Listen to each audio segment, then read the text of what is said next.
जब दिन चल रहा हो बिजी और चाहिए थोड़ा ब्रेक।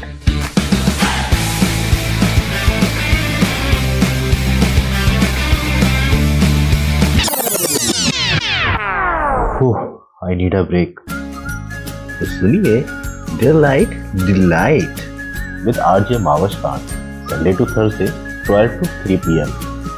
रेडियो वही अपना FM 107।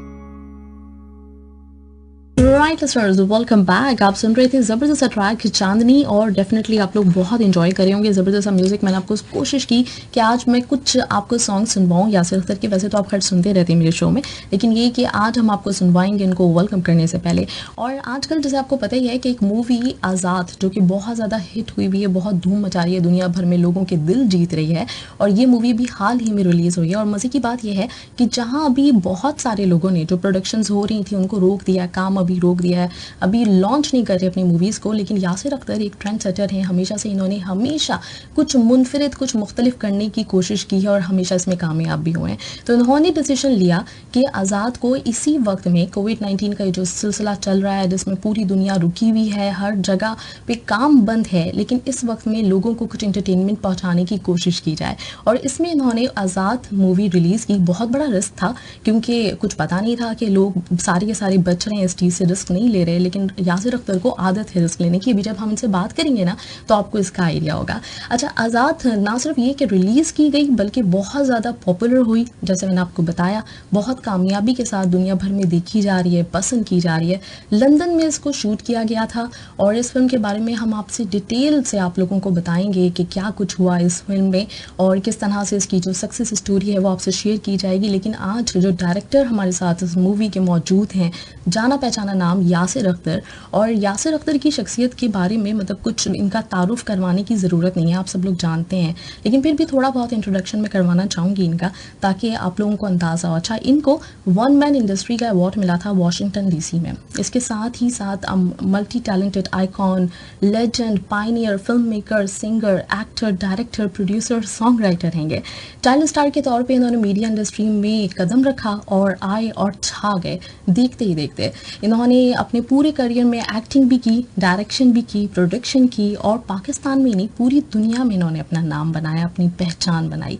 बहुत सारे इनके सॉन्ग्स जो रिलीज़ हुए, बहुत सारी इन्होंने प्रोडक्शंस दी और वो इस तरह की थी कि लोगों ने उसको देख के फिर अपना काम करना शुरू किया। यानी इन्होंने ट्रेंड सेट किया, बिल्कुल एक मुख्तलिफ काम किया इन्होंने हमेशा, राइट। और अपना नाम तो इन्होंने बनाए ही बनाए, लेकिन एक जो बड़ा मुश्किल काम हुआ करता है वो ये कि आप जहाँ अपने आप को इस्टेब्लिश कर रहे होते हैं वहाँ दूसरों को, दूसरे आर्टिस्ट को भी मौका दें, उनको भी चांस दें। और इन्होंने उन लोगों को चांस दिया और इस तरह से चांस दिया कि आज बहुत बड़े बड़े नाम हमारे सामने मौजूद हैं जिनको इंट्रोड्यूस यासिर अख्तर ने करवाया था, उनको स्टार बनाया यासिर अख्तर ने। जब भी कोई प्रोडक्शन करते हैं, जब भी कोई सॉन्ग बनाते हैं, तो मीडिया इंडस्ट्री उनके जो ट्रेंड्स हैं उनको फॉलो करने लग जाती है और वो उन चंद पाकिस्तानी फनकारों में से हैं जिनका प्रोफाइल आपको BBC म्यूज़िक पर मिलेगा। तो हमारे साथ मौजूद हैं one and only Yasir Akhtar, उनको कहते हैं वेलकम। हेलो, अस्सलाम वालेकुम कतर, अस्सलाम वालेकुम पाकिस्तान, अस्सलाम वालेकुम महावेश एंड अस्सलाम वालेकुम गिटार। आपने कहा तो मैंने गिटार क्यों बोला? I've heard कि कतर को आप कई तरीके से प्रोनाउंस कर सकते हैं। कुछ लोग कतर बोलते हैं, कुछ लोग कतर बोलते हैं, कुछ लोग कतार बोलते हैं। बिल्कुल ऐसे ही है। हाँ, बिल्कुल ऐसे ही है। आखिर में एक और दफा अस्सलाम वालेकुम FM 107। Thank you sir so much. और आपका बहुत बहुत शुक्रिया, आज आप हमें टाइम दे रहे हैं और मैं बहुत खुशकिस्मत फील कर रही हूँ कि आज मेरी आपसे बात हो रही है। अरे थैंक यू वेरी मच। मुझे आई एम ऑनर्ड कि आप लोगों ने मुझे बुलाया अपने रेडियो, अपने शो के ऊपर। It's an amazing feeling to actually right now I am in the UK और UK से कतर में बात करना और बहुत हजारों लोगों के दरमियान रहना, ये बहुत बड़ी बात होती है। अल्लाह का शुक्र है इसमें, मैं अल्लाह का करम है मुझ पे और मेरी माँ की दुआएं। तो इसकी वजह से मैं आप सब लोगों के बीच में हूँ और काम कर रहा हूँ। ग्रेट सर, आप ज़बरदस्त काम कर रहे हैं। सबसे पहले तो मेरी तरफ से मुबारकबाद, मेरी तरफ से, हमारे सब लिसनर्स की तरफ से, कि इतने ज़बरदस्त तरीके से ये जो आज़ाद मूवी आ रही है उसको इतनी सक्सेस मिली है दुनिया भर में, लोग इतना ज़्यादा पसंद कर रहे हैं इसे, तो आपको बहुत मुबारक हो हमारी तरफ से। Thank you very much. जैसे कि मैंने आपको पहले कहा कि ये सब अल्लाह का करम है, ये बात अब तक बनी हुई है। मैं तो बस जब भी कोई काम शुरू करता हूँ सिर्फ सोचता हूँ कि मेरी नीयत साफ हो, बाकी सारे काम आसान हो जाते हैं मेरे लिए। बहुत सारी चीजें एक के बाद एक आनी शुरू हो जाती हैं, और जिन लोगों के साथ भी काम करता हूँ वो आप जैसे प्यारे लोग होते हैं, अच्छे नेक नीयत लोग होते हैं। So that's how I actually gain whatever you call it a success. बिल्कुल। तो सर क्या फीलिंग क्या है इस वक्त, क्योंकि ये जो इस वक्त सिनेरियो चल रहा है पूरे दुनिया भर में, लोग बड़े परेशान हैं और इंटरटेनमेंट नहीं है इस वक्त कोई, तो आपने एक तो रिस्क कितना बढ़ा लिया कि इस फिल्म को इस मौके पे लॉन्च किया, तो क्या फीलिंग है? सबसे पहली बात तो ये कि ये आजाद फिल्म जो है ये मेरा एक प्रोजेक्ट है जिसका नाम है मल्टीनेशनल फिल्म्स। जैसे बहुत साल पहले टपाल सिनेमा आया करता था, हर दफा एक नई फिल्म आया करती थी। मैं बात कर रहा हूँ 1996 की, जब मैं 20 साल का था मेरे ख्याल से, आई थिंक 20 साल का ही होगा एग्जैक्टली। तो मैंने ये एक सीरीज शुरू की थी जिसमें बहुत सारे आर्टिस्ट लॉन्च हुए थे। इसमें शमून अब्बासी था, हुमायूं सईद थे, जवेरिया अब्बासी थी, ये सारे लोग उसमें आए थे।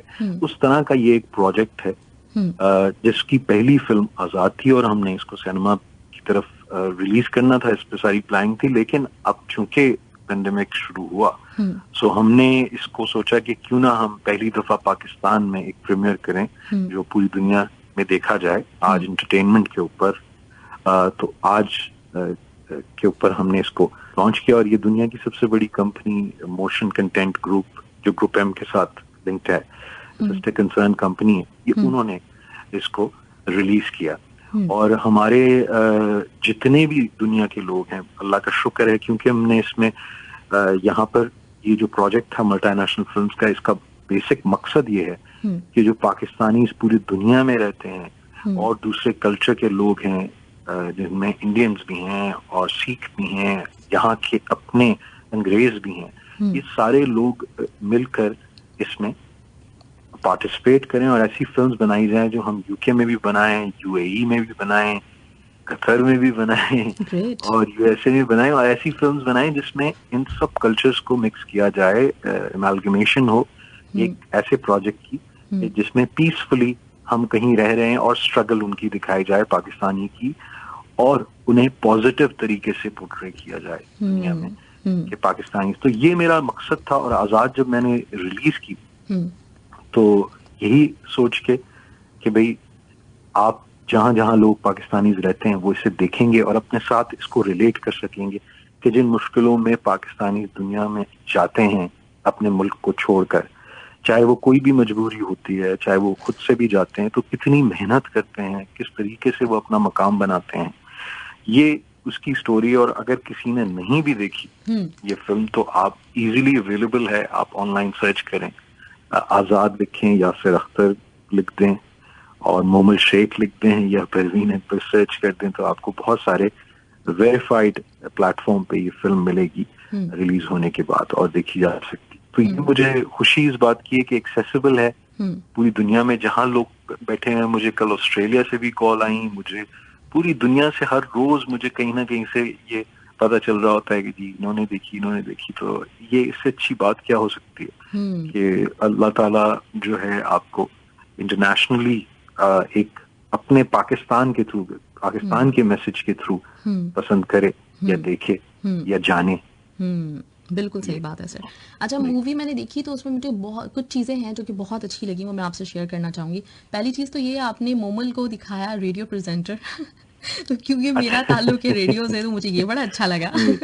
अरे वाह। हाँ। नहीं, आई कैन अंडरस्टैंड। हाँ। अच्छा, पहली बात। और दूसरी चीज ये कि मुझे वो जो एक बीच में एक सीन था ना, जो उर्दू को प्रमोट करने के लिए था कि हम कहीं पर भी हों दुनिया में लेकिन हमें उर्दू आनी चाहिए, तो वो मुझे बड़ा बहुत अच्छा लगा, क्योंकि बड़ा अच्छा मैसेज है। आजकल ये होता जा रहा है ना।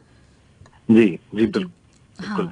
देखें, उर्दू से खूबसूरत लैंग्वेज जो है पूरी दुनिया में आपको नहीं मिलेगी। इतनी प्यारी और इतनी जिसे कहते हैं पाक लैंग्वेज है ये, और इतने लोग इसमें, मतलब दुनिया के कल्चर्स की लैंग्वेज इसमें आपको थोड़ी थोड़ी नजर आएगी, लेकिन पर्शियन भी आपको नजर आएगी, लेकिन इसका खुद इतनी खूबसूरती से इसको हम जब अदा करते हैं और कानों को इतना बेहतर लगती है, तो क्यों ना हम इसको प्रमोट करें, इसमें क्या बुराई है, अच्छा ही है ना। तो हम लोग इसको क्यों छुपाते हैं?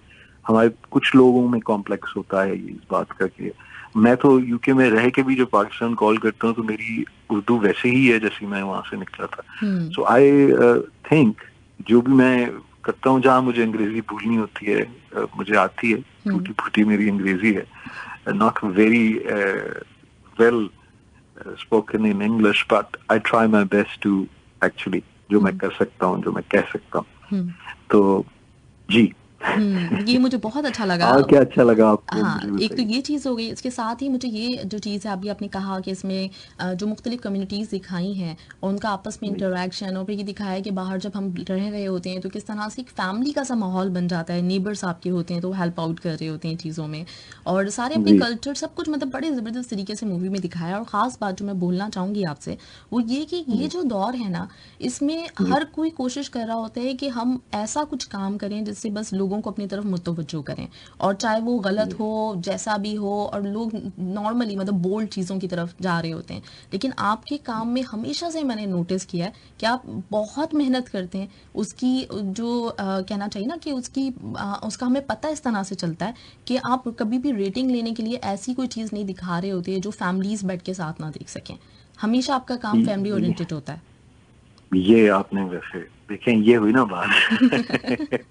आप वैसे जब भी कभी छोड़े कतर तो मुझे बताइएगा, मैं आप मेरी टीम की जो है प्रोडक्शन मैनेजर हूँ इंशाल्लाह। थैंक यू देखिए सर, बात ये है कॉम्प्लीमेंट। कि बात ये है कि चूंकि मैं एक ऐसी फैमिली से ताल्लुक रखता हूँ, मेरे मामू Javed Jabbar advisor, senator, minister भी रह चुके हैं और पाकिस्तान में, और उसके अलावा जिस वो उन्होंने अपनी पायनियर हैं एडवर्टाइजिंग के पाकिस्तान के अंदर, उन्होंने शुरू किया था मॉडर्न एडवर्टाइजिंग। तो उस खानदान में, और फिर मेरे नाना जो हैं दक्कन हैदराबाद इंडिया से, जो कि गढ़ है यूनिवर्सिटीज का, एक जमाने में कहा जाता था कि पूरी इंडिया से लोग जाया करते थे वहाँ दक्कन हैदराबाद के अंदर पढ़ने के लिए। सो मुझे ये सिखाया गया है कि जो भी आप काम करें उसे डिसेंटली देखें। आपका काम है एंटरटेनमेंट प्रोवाइड करना लोगों को, लेकिन एंटरटेनमेंट के साथ साथ बीइंग ह्यूमन बीइंग और एक इंसान के तौर पे आपको दुनिया को अपना मैसेज देना है, एक डिसेंसी भी देनी है, एक ऐसा तौर तरीका बताना है दुनिया को कि जिससे आपके बच्चे, आपकी फैमिली कुछ सीखें, आपके साथ उनकी उनसियत हो, प्यार हो आपसे, और अपने मुल्क के साथ, अपने कल्चर के साथ उनको मोहब्बत हो। ये मेरे जहन में हमेशा से बचपन से था, और इसको मोटिवेशन कहते हैं। आप मोटिवेट करते हैं लोगों को अपने पैगाम के थ्रू। तो अगर आप सिर्फ ऐसी फिल्म्स तो बहुत अब बन रही हैं, क्योंकि अब फोन आ गया है ना, तो हर कोई चाह रहा है कि कोई कंट्रोवर्शियल सी चीज बने और ऐसी चीज बने जो अकेले लोग बैठ के देख रहे होते हैं, विच मैं उनको बुरा भला किसी को नहीं कह रहा, लेकिन मेरा हमेशा से ये होता है कि जी आप अपनी बहन के साथ, अपने भाई के साथ, किसी के साथ बैठे हुए हैं जो आपसे छोटे हैं या बड़े हैं, तो आपको अनईजी फीलिंग ना हो कि आप देख रहे हैं तो आप उठ के चले जाएं, आपकी आंखें नीची हो जाएं। सो आप अकेले में जो देखना चाहें देखें, but this is for a family. It's a family film and any age group can watch it easily. Even कि हमने जो उसमें सीन्स ऐसे डाले हैं जो कि थोड़े मर्डर सीन्स हमने एक दो दिखाए, वो भी हमने बड़े तरीके से उसको एडिट किया है ताकि सब लोग ना देख पाए आगे का scene. So this is the way I have always portrayed my image in my country Pakistan. बिल्कुल. तो सर इसमें आपका क्या ख्याल है कि ज़्यादा मेहनत होती होगी ना, क्योंकि ये बड़ा एक मुश्किल काम है जहाँ मतलब इस वक्त सारे लोग कोशिश कर रहे होते हैं कि बस ऐसा कुछ हो जाए जिससे फौरन से लोगों की टेंशन मिले. महाविश मुश्किल इसलिए होता है क्योंकि मैं तो हमेशा से बैठता हूँ राइटर के साथ, मैं बात करता हूँ एक एक सीन के ऊपर, डायलॉग के ऊपर. मैं ये भी बताता हूँ कि इस सीन के अंदर एक कोई इस तरह का डायलॉग होना चाहिए, बात होनी चाहिए जिससे मेरा एक स्टाइल नजर आता है. और मैं सिर्फ राइटर के ऊपर ही नहीं छोड़ देता, मैं पहले बता देता हूँ उनको कि देखिए जी मैं आपके साथ लिख तो रहा हूँ, चाहे मैंने तो बहुत बड़े बड़े सीनियर आर्टिस्ट राइटर्स के साथ भी स्क्रिप्ट लिखा है, जिनमें हमीद काश्मीरी साहब, असद मोहम्मद खान और बहुत सारे नाम है। जुबैर अब्बासी साहब भी हमारे साथी आए थे इस फील्ड में। पहली दफा उन्होंने जहर लिखी थी, जो हुमायूं की थी, वो पहले अखबार में लिखा करते थे, तो पहली उनकी ये फिल्म थी। सो मैंने हमेशा उनके साथ बैठ के सीमा गजल, उनका पहला सोप मेरा था मेरा घर एक वर्लपूल। वो आज भी ये कहती हैं कि मेरा पहला सोप जो था ना, वो सोप जिसे कहते हैं, इसमें लंबी एपिसोड सीरियल एपिसोड्स होती हैं। सो वो उन्होंने मेरे साथ था, तो मैं उनके साथ बैठ के, उनके घर वाले भी जानते हैं, एक एपिसोड पे लिखते थे हम दिन में, कभी 1.5 एपिसोड लिखते थे। हम पूरा डिस्कस करते थे 1-1.5-2 घंटे 3 घंटे बैठ के, हम उसके सीन्स बनाते थे, फिर वो डायलॉग्स बैठ के लिखते। तो इसी तरीके से जब आजाद बनाई तो रूमी जाहिद, जो अल्लाह उन्हें जन्नत नसीब करे, इस वक्त वो लास्ट ईयर उनका इंतकाल हुआ है, और वो जो है उनको कैंसर था, बड़े यंग, और वो हमारे साथ उन्होंने ये लिखी और हम फोन पे जो है घंटों बात किया करते थे। सो ये हमने इस तरीके से डेवलप की, और इसी तरह से मेरी जितनी फिल्म्स पिछली भी थी, प्रोडक्शन, गाने, ये सब मैं एक अपनी सोच के हिसाब से उनको बताता हूँ कुछ चीजें, क्योंकि एक राइटर की अपनी एक स्टाइल होती है, वो अपने स्टाइल से लिख रहा होता है, जो उनसे डिमांड की जा रही होती है चैनल्स की कि हमें इस तरह का सीरियल हो, या फिर उनके पास जो पड़ा हुआ होता है लिखा हुआ, वो आगे जाके वो करते हैं, शेयर करते हैं लोगों के साथ। तो और एक सेट फॉर्मूला है जिसपे आजकल आप देख रहे हैं, जैसे आपने बताया है कि सीरियल्स एक सेट फॉर्मूला के तहत बन रही होती हैं। रिस्क लेने पे कोई तैयार नहीं हो रहा होता, क्योंकि टाइम उसमें खर्च होता है रिस्क लेने में। तो ये बस था मेरा मकसद, और हमेशा से यही रहा। आपने खुद ये नोटिस कर लिया, एक फैमिली फिल्म थी। जी बिल्कुल ऐसा ही है। तो सर, इसकी जब कास्ट का आपने करना था इंतखाब, तो कुछ लोग इसमें हमें पाकिस्तान से भी नज़र आए हैं, जो पाकिस्तान इंडस्ट्री में इस वक्त काम कर रहे हैं ड्रामों में, और कुछ बिल्कुल न्यू फेसेस हैं, तो इनका किस तरह से सिलेक्शन किया गया? देखिए, मैं जब भी फिल्म या प्रोडक्शन कोई बनाता हूँ, तो जैसे आज से कई साल पहले, फिर मैं कहूँगा, जब मैं आई थिंक 19 का म्यूजिक चैनल चार्ट मैंने पहला पाकिस्तान का पॉप चार्ट शो बनाया था, बिल्कुल, या जो टेली फिल्म्स थी पहली पाकिस्तान की, वो भी उससे पहले म्यूजिकल टेली फिल्म्स होती नहीं थी इस तरह की लॉन्ग, जिस तरह फिल्म होती है सिनेमा की, उसमें 6-7 फिल्म्स बनाई। फिर मेरा घर एक वर्लपूल और सरदाग जब यहाँ मैनचेस्टर में बनाया, जाए का हारमान, ये बहुत सारे प्रोजेक्ट्स जो कि मैंने किए म्यूजिक वीडियोस की। मेरी ये कोशिश होती है कि मुझे ये नहीं इम्प्रेस करता कि कोई बहुत बड़ा सुपरस्टार है तो मैं उसको कास्ट करूंगा, या कोई सेकंड लीड में आता है तो मैं उसको नहीं कास्ट करूंगा मेन रोल में। ये सारे लोग, आप लोगों को हैरानगी होगी, मैं बहुत सारे नाम ले रहा हूँ कि ये बहुत बड़ी बात भी मैं कह रहा हूँ, अल्लाह ताला का रहम है मुझ पे कि ये लोग जिनके अल्लाह का करम है, बड़े नाम बने अभी इस वक्त इंडस्ट्री में है, उस वक्त ये हमारे प्रोजेक्ट में थे, और अल्लाह का शुक्र है कि इन्होंने ये हमारे प्रोजेक्ट से इन्होंने रिकग्निशन लिया है। जैसे Fakhre Alam, Shehzad Roy, Najam Sheraz, Nadeem Jafri, fringe benefits, collage और कोमल रिजवी, और बहुत सारे नाम जो म्यूजिक चैनल चार्ट्स में थे, वो हम मेरे ही प्रोजेक्ट से, गजनफर अली साहब हमारे एग्जीक्यूटिव प्रोड्यूसर थे, मैं डायरेक्टर प्रोड्यूसर था उस प्रोग्राम का, और सारे म्यूजिक वीडियोस मैं बनाता था। तो जैसे फखर आए मेरे पास लाहौर से कि जी ये मैं गाना मैंने भंगड़ा पाव किया है, तो आप, मैंने कहा यार तुम प्रेजेंटिंग क्यों नहीं करते, तुम इतना अच्छा बोलते हो तेज तेज। तो तुम, उस वक्त अमान एक लड़का होता था, अमान और नवीन करते थे पहले 4-5 एपिसोड हमने शूट किए थे म्यूजिक चैनल चार्ट। तो मैंने उसको कहा कि वो नदीम जाफरी उनको लेके आए थे मेरे पास, मेरे घर के ऊपर, तो कि जी ये गाना लेकर आए अपना। तो मैंने कहा कि यार तुम प्रेजेंटिंग शुरू करो, गाना हम तुम्हारा करेंगे ही करेंगे भंगड़ा पाव। लेकिन उन्होंने जब प्रेजेंटिंग शुरू की माशाल्लाह से 7-8 एपिसोड से, तो उनका इतना जबरदस्त रिस्पांस आया। इसी तरह शहजाद रॉय एक्टिव रहो, उनका गाना था पहला, वो मैंने बनाया था, एक्टिव रहोगी तो तुम्हें। फिर नजम शिराज का इनसे नैन मिला के देखो, वो मैंने बनाया था म्यूजिक वीडियो पहला। फिर इसी तरह नदीम जाफरी का सोचो कभी, मेरी उम्मीद, ये सारे म्यूजिक वीडियोस मैंने बनाए हुए, इवन के हम जो प्रेजेंटिंग शूट करते थे। तो आपका सवाल यही था, तो ये लोग उस वक्त उन प्रोजेक्ट्स के थ्रू हिट हुए। हुमायूं सईद मुझे पहली दफा एक स्टूडियो होता था कराची में। आई एम सो सॉरी, मेरी आवाज कोई बात थोड़ी नहीं सी। सर, कोई बात नहीं। प्रोविजन एक स्टूडियो होता था कराची के अंदर। तो हुमायूं उस वक्त बिल्कुल भी उनको कोई रिकग्निशन नहीं मिला था, और वो कोशिश कर रहे थे कि एक फिल्म, टेलीफिल्म बना रहे थे, किसी के साथ मिलके प्रोड्यूस कर रहे थे और एंटर होना चाह रहे थे इस फील्ड में, और वो फिल्म बन रही थी। तो वो स्टूडियो में आए हुए थे। तो मेरा फ्रेंच टोस्ट एक ड्रामा सीरियल था जो पहला पाकिस्तान का म्यूजिकल बैंड के ऊपर सीरियल बना था। इससे पहले हजारों शोएब साहब का एक लॉन्ग प्ले बना था, लेकिन ये 7 एपिसोड सीरियल हमने बनाया था जिसमें म्यूजिक चैनल चार्ट के कुछ आर्टिस्टों को लिया, कुछ बाहर से लिया, और हमने एक ऐसी सीरियल बनाई इस बैंड के ऊपर। तो मैं वहां पर फोन पे बात कर रहा था, रिसेप्शन पे बैठा हुआ किसी से, जैसे होता है ना, एक शिफ्ट खत्म होती है दूसरी। तो उसने मुझे दरवाजे पे खड़े होके कहा, हुमायूं सईद ने, कि it will be an honour to work with you, I love your work Yasir भाई, और यासिर अख्तर उसने उस वक्त मुझसे कहा।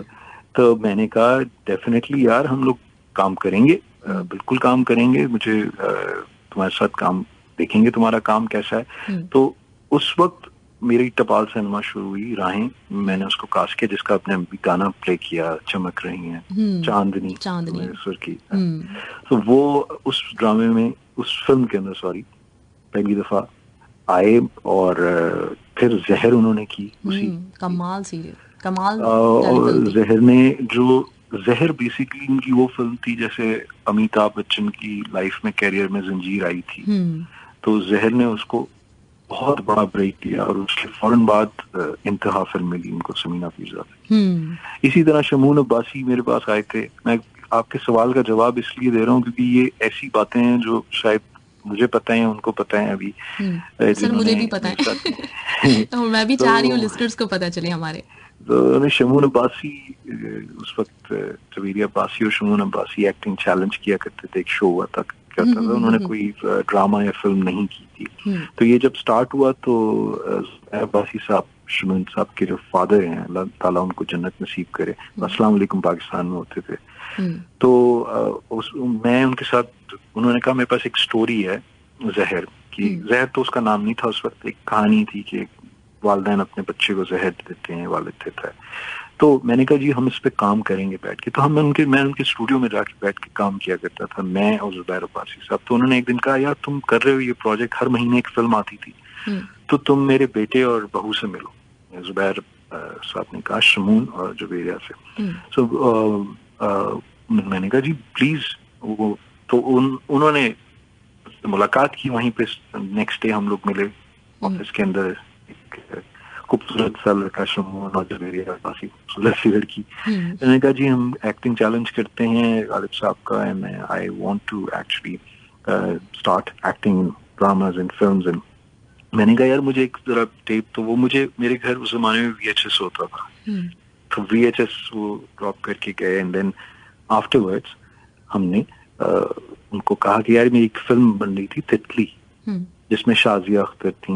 एंड इट वाज, अब तो ये है ना कि जैसे अभी आजकल एक सीरियल चल रहा था हुमायूं का जिसमें दिखाया था नेगेटिव कैरेक्टर फीमेल का। उसमें तितली में हमने उस जमाने में एक नेगेटिव कैरेक्टर दिखाया था तितली का, जो बेसिकली डिफरेंट लड़कों के साथ अफेयर्स करती है, पैसे मटेरियलिस्टिक होती है। तो बड़ा कंट्रोवर्शियल सब्जेक्ट था वो, लेकिन हमने उसको बड़े तरीके के साथ फैमिली ओरिएंटेड प्रोडक्शन बनाई कि फैमिली भी देख सके उसे बैठ के। तो उसमें तितली में जो है शमून आए, और उनको फिर उन्होंने मुझे असिस्ट भी किया, कहा कि मैं असिस्ट करना चाहता हूँ आपको, मैं सीखना चाहता हूँ प्रोडक्शन। उन्होंने 4-5 फिल्म्स, यानी शहजादी, उसके बाद एक फिल्म थी हमने उसी टपाल से उन्होंने बनाई थी, चांद, जहर, इन सब फिल्म्स को उन्होंने मेरे साथ असिस्ट किया। And then later on he started working for different projects.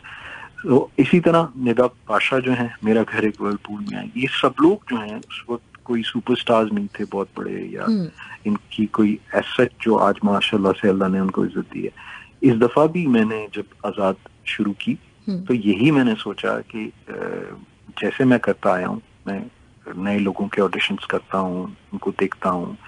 जब सरदाग बना था यहाँ मैनचेस्टर में, उसमें भी मैंने काफी सारे नए लोगों को, यहाँ से इंडियंस को, पाकिस्तानीज को और बहुत से कल्चर्स को ब्रेक दिया तो मैंने आजाद के लिए भी यही सोचा कि जी इसमें कुछ रेनाउंड हों जो मेरे हिसाब से कैरेक्टर में फिट होते हों।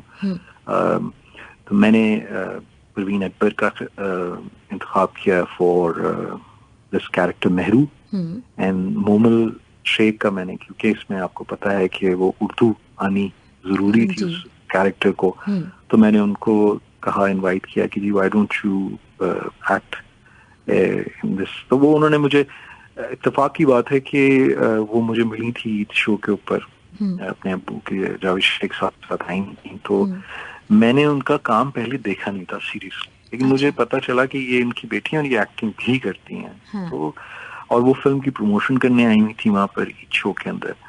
सो मैं उनके साथ ही बैठा हुआ था और वो ईद शो चल रहा था पीटीवी के ऊपर, तो मैंने उनसे शो के बाद पिक्चर वेयर मैंने कहा would you like to act, तो मोबाइल ने मुझसे कहा हाँ yes yes yes why not. अच्छा, वो हीरोइन उस फिल्म की नहीं थी, वो प्रोड्यूसर थी उस फिल्म की जो प्रमोट करने आई हुई थी अपने डैड के साथ। तो उन्होंने कहा डेफिनेटली। उसके बाद मैं एक दो दिन मेरे जहन से निकल गया, मैं अपने कामों में मसरूफ था, तो उनका टेक्स्ट आया when are we starting that film and आप कब शुरू कर रहे हैं मुझे बताएं, हमने we have to work on this and that. तो मैंने कहा मैं आपको बताता हूँ। कई दिन तक फिर उनका टेक्स्ट आया एंड फिर मैंने उनको कहा कि मैं प्रोडक्शन जब कंप्लीट कर लूंगा वर्क सारा तो then I will contact you.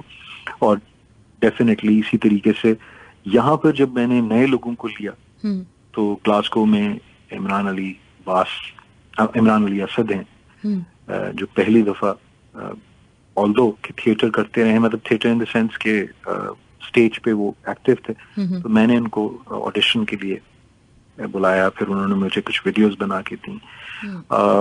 इसी तरह से गगन चोपड़ा जो हैं वो मेरे भाई बने हुए, इसमें वो पहली दफा आए हैं। बिल्कुल उन्होंने कभी कुछ नहीं किया था, उन्होंने सिर्फ कुछ एक्टिंग की क्लासेस यहाँ पर ली थी थोड़ी बहुत, उनको हमने ट्रेन किया सेट के ऊपर, बताया उर्दू के थोड़े से असिस्टेंट के साथ बैठ के उन्होंने काफी देर इस पे रिहर्सल्स करते थे आने से पहले भी। हिरा तहसीन है इसमें एक और नई फीमेल एक्ट्रेस, वो भी बहुत उन्होंने अच्छी एक्टिंग की है, लगता नहीं है इन लोगों की तरफ से कि कोई भी पहली दफा इन्होंने एक्टिंग की हो। सो अल्लाह का शुक्र है कि हमेशा से मैं लकीली जब भी कुछ प्लान करता हूँ तो मुझे वो चीज अचीव हो जाती है उतनी, लेकिन परफेक्ट तो अल्लाह की जात होती है और इंसान के काम में हमेशा कोई ना कोई फ्लॉ रह जाता है। हमने कोशिश यही की हमेशा कि अच्छा तरीके से लोगों तक मैसेज पहुंच जाए हमारा अच्छे तरीके से। नहीं सर, आप हमेशा कामयाब रहते हैं इसमें, क्योंकि आपकी बहुत डेडिकेशन है काम को लेके और मुझे अंदाज़ा है इस चीज़ का कि बहुत हार्ड वर्क आप करते हैं। तो सर अभी ये जो जिक्र हो रहा था कि जो आपने इंट्रोड्यूस करवाए थे इतने सारे लोग, मुझे अंदाज़ा है इसका, हुमायूं सईद, शमून अब्बासी, निदा यासर, शहजाद रॉय, नजम शराज, जवेरी अब्बासी, नदीम जाफरी, फ़ख्र आलम जो इतना बड़ा नाम फिर बाद में है, और बेशुमार ऐसे नाम हैं। तो जब आपने करवाया इनको इंट्रोड्यूस, उस वक्त में आपकी खुद एज बहुत कम थी, आप खुद अपना करियर को मतलब जो है इतना एस्टैब्लिश कर रहे थे, आपने माशाल्लाह से बड़ा उस वक्त नाम कर लिया था, लेकिन फिर भी मतलब इतनी इमेच्योर सी एज होती है वो, 19 साल की उम्र, जिसमें लोग ना अपने कॉलेज का असाइनमेंट सही तरह से नहीं बना रहे होते। तो आपने उस वक्त में इतना बड़े बड़े प्रोजेक्ट्स लेकर आए और इस तरह की सेलिब्रिटीज़ को, मतलब जो उस वक्त के नए नाम थे, उनको जब आप इंट्रोड्यूस करवा रहे थे तो कहीं थोड़ा सा मतलब एक होता है ना जो इस एज का कि जेलसी फैक्टर भी होता है कि नहीं मुझसे ज़्यादा ना जाए, और साथ में ये सारी चीज़ें चल रही होती हैं, तो कहीं आपके ऐसे जहन में नहीं आई? उस वक्त कितने मैच्योर थे आप? देखें बिल्कुल आती, मैं मेरी असल में करियर ही ऐसा है शुरू से कि चूंकि मैं छोटा सा था उस एक एज में एड्स में आना शुरू हो गया। फिल्म मेरे मामू की थी जावेद जब्बार साहब की, बियॉन्ड द लास्ट माउंटेन। तो उसके बाद मेरी जब when I was 15 years old और मैं एड्स करता रहता था छोटा जब था तो एडवर्टाइजिंग एजेंसी में, मेरे वालिद साहब का इंतकाल हो गया ब्रेन ट्यूमर से जब when I was 15। तो मेरी सिस्टर शाजिया अख्तर दस्तक में उनको ऑफर मिली, शहजाद खलील साहब, शी वाज वेरी यंग, मतलब वो कैरेक्टर भी ऐसा था कि एक मैट्रिक की लड़की को एक मैच्योर लड़का जो है वो फोन करता है, और वो बड़ी कंट्रोवर्शियल सी स्टोरी थी, पीटीवी पे चलती थी। तो मुझे उसमें एकदम से ऑफर मिल गई पीटीवी नेटवर्क पे कि आप काम करें एज ए फ्रेंड, और मैं उनसे हीरो से छोटा लगता था उसमें, लेकिन वो मुझे उन्होंने, क्योंकि मैं बहन को लेकर जाता था एक्टिंग के लिए, मतलब साथ रहता था उनके, सेट के ऊपर बैठता था, तो उन्होंने कहा ये तुम रोल कर लो। मैं और सलीम शेख जो थे वो उसमें दोस्त बने थे उनके हीरो के। तो मेरे लंबे लंबे बाल होते थे उसमें और मैं बहुत छोटा सा होता था, तो मुझे अक्सर लोग कहते थे कि भाई तुम मैच ही नहीं करते उनके साथ, वो बड़े लग रहे होते हैं तुमसे। मैं कहता हूँ यार अब मैं उनको क्या बताऊँ कि मैं अपनी सिस्टर को लेके जाता था। तो इस तरह से पीटीवी मेरी हमेशा ऐसी ही चीजें एकदम से वक्त से पहले शुरू हो गई। और फिर तपेश साहिरा काजमी का ड्रामा सीरियल था, फिर ख्वाब सुहाने में मैं हीरो आया when I was 18 years old, 17, 18 years old, I was in college. तो ख्वाब सुहाने एक सीरियल चलता था, फजीला के साथ, फजीला काजी के साथ हीरो आया मैं, ये जहां में, जिसे आप हीरो कहते हैं। हीरो। तो वो तो उसी दौर में से पहले जब तपिश मेरा हो रहा था, तो हमने बैंड, जब वाइटल साइंस का दिल दिल पाकिस्तान आया तो हमने उसी वक्त ही बैंड बनाया था, द एरिड जोन। और वो भी पाकिस्तान का एक बड़ा डिफरेंट सा काम था जो एरिड जोन बैंड था, क्योंकि वाइटल साइंस ही एक था उस वक्त। तो हमने 3 लोगों का एक ऐसा बैंड बनाया, ट्रियो। तो वो उसमें कामरान जिलानी, शारिब जाफर। सो रिस्क हमने इसलिए लिया कि मेरे वालिद साहब भी चले गए थे इस दुनिया से, और मेरे घर में जो है अम्मी की तबीयत ठीक नहीं रहती थी। सो ये एक बहुत बड़ा स्टेप था मेरे लिए कि मैं इस फील्ड में हूँ जिसमें एज सच इतना अब तो बहुत पैसा हो गया ना इस फील्ड में। उस वक्त इतना पैसा नहीं था इसमें, हम लोगों ने बस एक शौक था हमारे अंदर, और इसको एज ए फील्ड लेना एक बड़ा स्टेप था उस वक्त सोच के। आजकल लोग बच्चे लेते हैं तो माँ बाप थोड़े से हैरान होते हैं और थोड़ा उनको रोकते हैं कि नहीं इस फील्ड में मत जाओ, क्योंकि रिस्की होता है ना। तो हमने उस वक्त किया, और फिर एक मैंने म्यूजिक वीडियो बनाया, कभी तो होगा मेरा मिलन, पहले गाने का, जो मैं रिकॉर्ड कर रहा था EMI पे पूरी एल्बम। और मैं लेकर जो है गजनफर अली साहब के साथ, जो उन्होंने प्लान कर रहे थे कि हम एक शो शुरू करें म्यूजिक चैनल चार्ट्स का या म्यूजिक का ऑन नया चैनल, प्राइवेट पहला चैनल जो NTM लॉन्च हुआ था पाकिस्तान में। तो उन्होंने अभी पायलट इसका बना रहे थे, प्लान कर रहे थे। तो जब उन्होंने मेरा म्यूजिक वीडियो देखा, जो मैंने एक्चुअली कैमरामैन जो पीटीवी पे होते थे उनके साथ मिलके, क्योंकि उस जमाने में इजाजत नहीं होती थी काम करने की जो पीटीवी पे, तो उन्होंने नया नया रिटायर हुए थे, तो उन्होंने मेरे साथ हेल्प की उस वीडियो के अंदर। तो उस कैमरामैन के साथ मिलके मैंने वो वीडियो बनाया, कभी तो होगा मेरा मिलन। और उस वीडियो की भी एक नई कहानी थी कि उसमें हमने मॉडल का चेहरा नहीं दिखाया था, और वैलेंटाइंस डे हमने उसमें दिखाया था। ये सब चीजें हमने पहली दफा पाकिस्तान में की थी। तो वो जब मैं लेके गया गजनफर साहब के पास, तो गजनफर साहब को तो एक बहुत सीनियर पीटीवी से निकले हुए, मतलब उन्होंने रिटायर होके उन्होंने अपना प्राइवेट प्रोडक्शन पहले ही दफा पाकिस्तान में लॉन्च किया। तो उन्होंने कहा यार तुम ये डायरेक्ट करोगे मेरा शो म्यूजिक चैनल चार्ट? तो मैंने कहा व्हाई नॉट। मैं उस वक्त कॉलेज में था, मेरे लिए मतलब फाइनल ईयर में ही था मैं। तो मैंने उनको ये कहा कि जी मैं डेफिनेटली करूंगा, और उस वक्त मुझे उन्होंने ऑफर की मंथली जो भी सैलरी थी, और मैंने कहा डेफिनेटली। और जब वो मैंने स्टार्ट किया तो हफ्ते में मैं 2 म्यूजिक वीडियोस बनाता था, एंड देन उसके अलावा हम जो है उसकी प्रेजेंटिंग भी शूट करते थे पूरी, जो कंपेयर जो प्रेजेंटर का पार्ट होता है वो भी हम शूट करते थे सारा कुछ। और पूरे हफ्ते में हम ये ऑन एयर भी कर देते थे ये सारा कुछ करके, म्यूजिक वीडियोस बना के।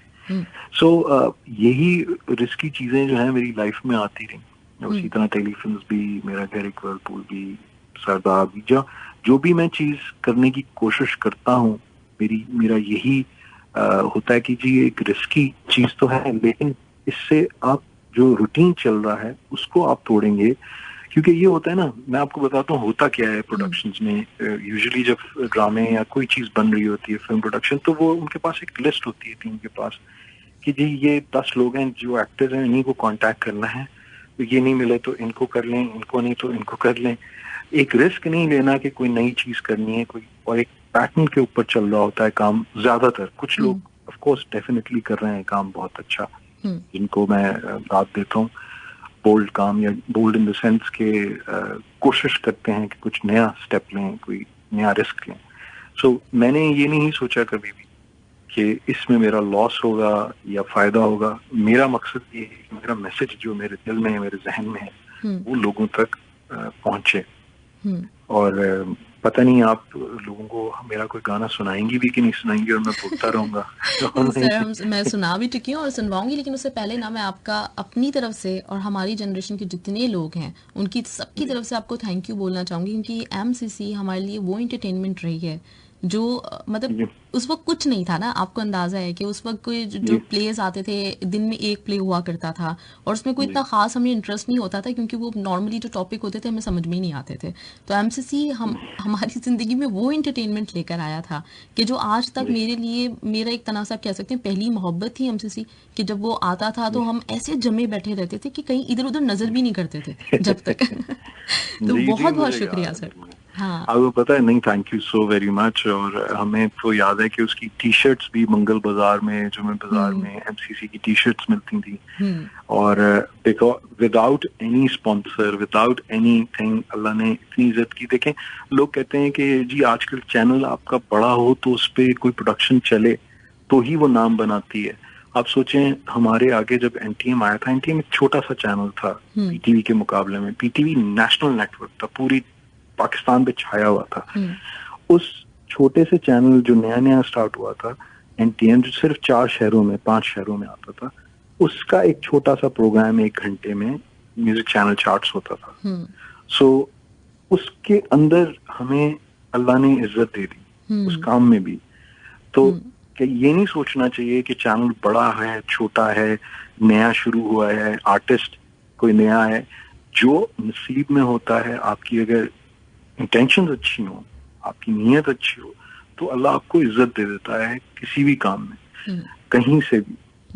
तो ये बस हमने सोच के किया था हमेशा, अभी भी इस दफा भी यही सोच के किया। और मैं ये भी कहता चलूं कि इसमें आप लोगों का बहुत बड़ा हाथ है, क्योंकि अगर आप लोग पसंद नहीं करेंगे ये चीजें और हमें फॉलो नहीं करेंगे, हमें अच्छे अल्फाजों में याद नहीं रखेंगे, शेयर नहीं करेंगे, तो हमें लोग भूल जाएंगे। तो मुझे ये बड़ी हैरानगी होती है। मैं अल्लाह का शुक्र भी अदा करता हूँ कि इतने साल पुराने गाने लोग आज भी शेयर कर रहे हैं, लोग आज भी उनके बारे में बातें करते हैं। और आजकल के गाने जिन पे मैं हैरान होता हूँ, लाखों करोड़ों व्यूज होते हैं, उनका लोगों को पता ही नहीं होता, कई लोगों को। तो न जाने कैसे उस दौर के जो गाने हैं वो आज भी लोगों की जुबान पे हैं, लोग उनको गुनगुनाते हैं, कहते हैं, उनकी एग्जाम्पल्स सेट करते हैं। ये अल्लाह का शुक्र है, ये करम है अल्लाह का इसमें मेरे ऊपर। मेरे जो भी लोग मेरे थ्रू इन प्रोडक्शंस में आए और इन्होंने जो है शुरू किया काम मेरे प्रोडक्शंस के थ्रू। सो सर क्रेडिट सारा आप ही लोगों को जाता है, क्योंकि वो कंटेंट ऐसा होता था कि जिसमें लोग फौरन से अट्रैक्ट होते थे। आजकल जो चीज़ें आ रही होती हैं वही वाली बात जो हम कह रहे हैं कि मसाला ज़्यादा होता है, जो अच्छी जो एंटरटेनमेंट है वो लोगों को अब मिल नहीं रही होती। और ये इंसान की फितरत में शामिल है कि अच्छाई उसको खींचती है अपनी तरफ। एंटरटेनमेंट भी चाहिए आपको तो अच्छाई के साथ चाहिए। अगर बहुत बुराई है ना, बहुत बुराई होने लगती है ना, तो इंसान उकता जाता है, बेजार हो जाता है। तो वही आजकल चल रहा है और आप लोगों का यही रीज़न है कामयाबी का। जी, मेरे हिसाब से देखें, जब बुरा काम खुद ही अपने आप को, जैसे कहते हैं ना कि आप जितनी भी बुराई को प्रमोट करें, इवेंचुअली वो रहती बुराई ही है। जो लोग बुराई को प्रमोट कर रहे हैं, नेगेटिविटी को बहुत ज्यादा प्रमोट कर रहे हैं, वो उनको कभी इज्जत नहीं मिल सकती इस दौर में या किसी भी दौर में। आप अच्छे तरीके से पॉजिटिविटी को प्रमोट करेंगे तभी आपका नाम रहेगा और लोग रहते दम तक आपको याद करेंगे। सिर्फ आप एक सेट पैटर्न पे चीजें बना बना के लोगों को दिखाते रहेंगे, वही लोकेशन, वही काम, वही स्टाइल ऑफ राइटिंग, तो लोग उकता जाते हैं उसमें और वो क्रिएटिविटी नहीं होती, वो बेसिकली एक फोटोस्टैट मशीन बन जाती है उसको आपके काम की। सो आई एम अल्हम्दुलिल्लाह फिर कहूँगा कि this is all because of Allah and my mother's prayers. बिल्कुल। चलें सर, एक सॉन्ग अभी आपने जो जिक्र किया था, पहला आपका सॉन्ग, तो वो मैं प्ले करने जा रही हूँ, लेकिन आपने हमारे साथ ही रहना है। कुछ सवालात हमारे और हैं जो हम आपसे शेयर करेंगे और साथ ही साथ वॉइस नोट भी मेरे पास है, कुछ लिसनर्स की तरफ से भी सवाल होंगे। तो प्ले कर रही हूँ मैं मिलन। जी लेकिन आप साथ रहिएगा। जी जी सर। जी लिसनर्स, जबरदस्त ट्रैक आप सुन रहे थे मिलन, और यकीनन आप लोगों ने बहुत एंजॉय किया होगा। मैं तो एकदम से फिर पुराने वक्त में खो गई हूँ। जी सर। वालेकुम सलाम, थैंक यू वेरी मच। ये वैसे रीमिक्स आपने लगाया था, हाँ। पहला इसका ओरिजिनल जो था वो डिफरेंट वर्जन था, जी जी। लेकिन आई एम श्योर लोगों ने ये भी पसंद किया होगा। बहुत, हाँ बिल्कुल, मैं बहुत जबरदस्त।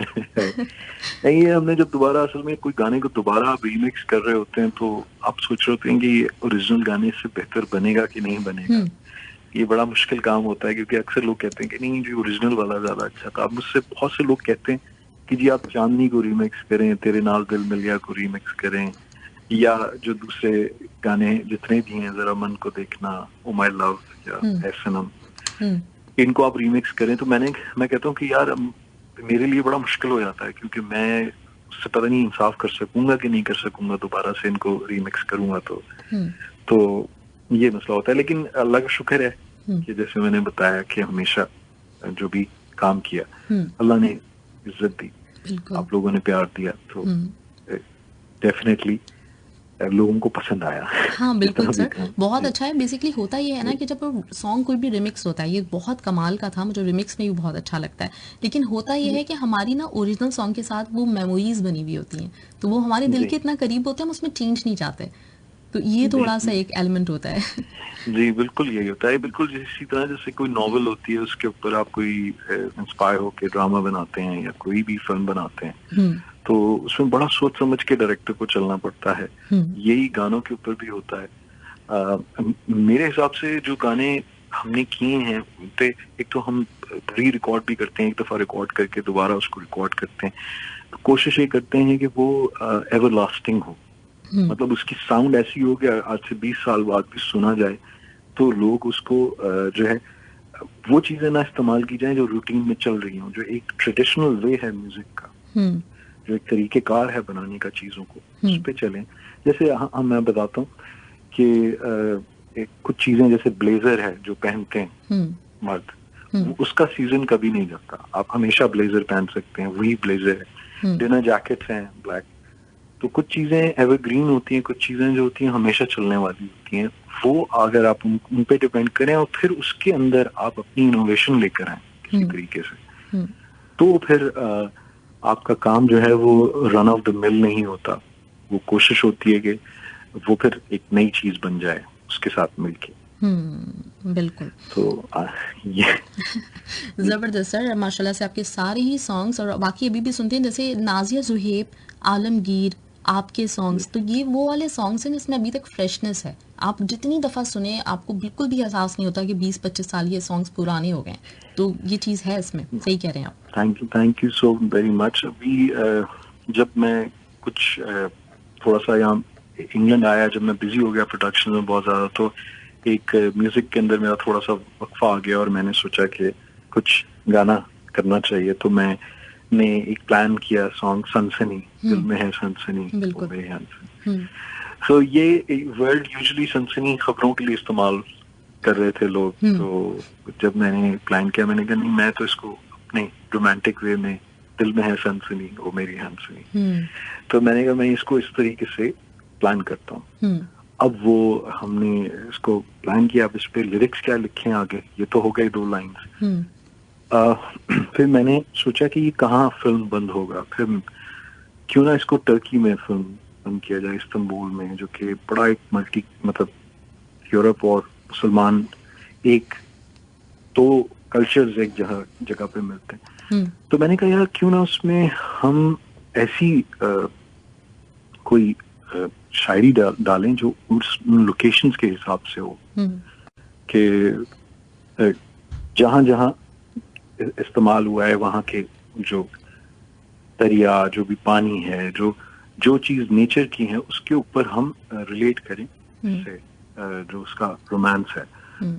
फिर मैंने एक ट्रिप किया इस्तांबुल का, एंड देन आई हैड पूरा मैंने वो लिखा बैठ के, और फिर हमने इसको प्लान किया शूट करने के लिए, दिल में है सनसनी। That's how I get inspired for my songs. And जो भी गाने होते हैं तो कोशिश ये करते हैं, जैसे आपको पता है कि मेरी यही प्लानिंग होती है कि भाई कोई नई बात हो, उसमें ओ माय लव में भी यही था कि मैं चाहता ये था कि हो तो वो रोमांटिक गाना, ओ माय लव नहीं तुमसे बढ़ के कोई यहाँ दूजा जान लो ये मान लो, तो मैंने यही सोचा था कि पाकिस्तान से मोहब्बत और एक ऐसा गाना जो रोमांस भी हो उसमें, ये किस तरीके से हम कर सकते हैं, क्योंकि यूजुअली तो आप लवर्स के लिए इस तरह के लिरिक्स लिखते हैं, तो इनडायरेक्टली हम किस तरीके से पाकिस्तान की खूबसूरती को, पाकिस्तान के जो अच्छे अच्छे मुकामात हैं उनको दिखा सकें एंड ऑफ कोर्स लोगों को याद रहे।